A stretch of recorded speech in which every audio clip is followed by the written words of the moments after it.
Salut à tous, bienvenue au Salon de l'Agriculture et vous me trouvez ici en situation au volant de ce superbe tracteur. Alors au programme aujourd'hui, nous allons aller dans le sud de la France pour découvrir en avant-première ce que seront les emballages des produits alimentaires de demain, bio et dégradables, biodégradables. Et ensuite, j'aurai le plaisir de recevoir la directrice de l'agence bio avec qui nous allons parler de quoi? Eh bien du bio, tout ça c'est vraiment beau. Notre terroir ne sert pas uniquement à satisfaire nos besoins alimentaires. Cette chèvre, par exemple, contribuera demain à préserver notre environnement. Nous produisons en moyenne chaque année 1,5 million de tonnes de déchets plastiques. Alors comment diminuer cette pollution? Démonstration à l'INRA Montpellier.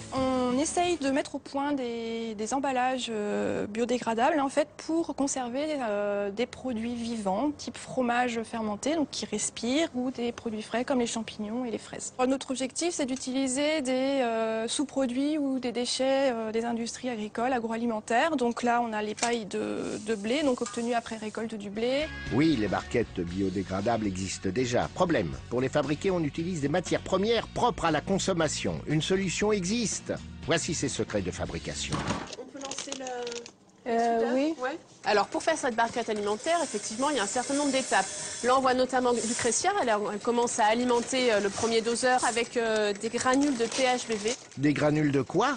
Décidément, ces chercheurs. Donc vous disiez des déchets, mais qui viennent d'où? Alors qui produit les déchets? Ce sont toutes les industries agroalimentaires. Pour fabriquer un aliment, il y a forcément des déchets, des sous-produits. Et donc ça concerne tout ce qui est industrie laitière, industrie du blé, l'industrie de l'olive, l'huile d'olive, etc.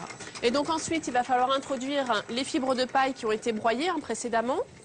Alors pourquoi un mélange de la paille? Parce que les pailles sont disponibles en grande quantité à des coûts faibles. Hop, mélange et cuisson à 170 degrés dans l'extrudeur qui produit ce ruban, fractionné puis envoyé chez l'industriel qui fabrique les barquettes. Alors l'autre gros intérêt de cette barquette alimentaire, c'est qu'elle est biodégradable ou biocompostable. Donc on peut très bien imaginer la retransformer en compost et qu'après ça soit réutilisé par l'agriculteur. Et là, il faudra récupérer les déchets des agriculteurs comme le résidu de la fabrication du fromage. Le petit lait, ça s'appelle le lactosérum. Et nous la faisons absorber par les cochons. Par contre, il y a d'autres élevages qui ont cette problématique, qui ne veulent pas élever de cochons. Et si jamais on ne le donnait pas, on le jetterait dans la nature et ça pourrait être une matière polluante. Il est nécessaire de valoriser le déchet, mais pour les agriculteurs, recycler ça coûte cher. Ce n'est pas leur priorité. La préoccupation principale sur l'exploitation, c'est aussi d'arriver à vivre et de vivre sainement et de vivre décemment de son métier. Reste à mettre en place des filières régionales de collecte et de traitement des déchets de l'agroalimentaire, créatrices d'emplois. Voilà, retour à Paris, à la porte de Versailles, au Salon de l'Agriculture et encore plus précisément sur le stand de l'agence bio avec à mes côtés sa directrice, Madame Elisabeth Mercier. L'agence bio, c'est une ellipse?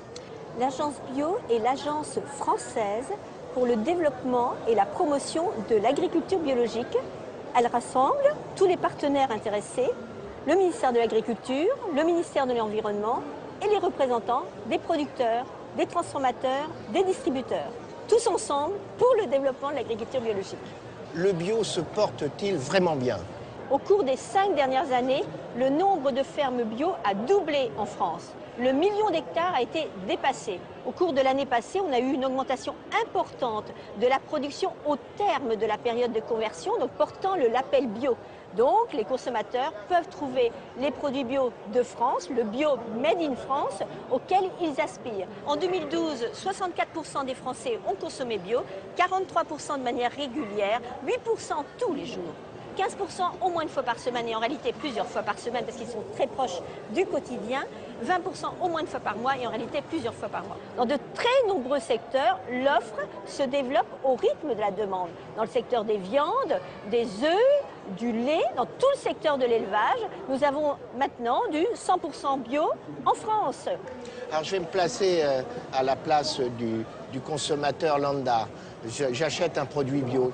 Qu'est-ce qui me prouve que c'est vraiment à 100% bio? À toutes les étapes de la chaîne alimentaire, des inspecteurs des organismes certificateurs vont contrôler le respect de la réglementation spécifique à la bio.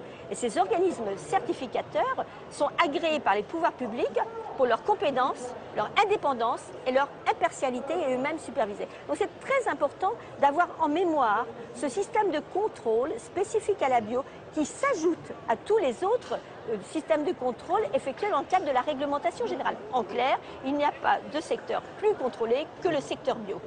Merci pour toutes ces informations, toutes ces précisions. Ah, c'est rassurant. Merci. Voilà. Et à très bientôt, bien sûr, sur Public Sénat. Merci pour votre attention.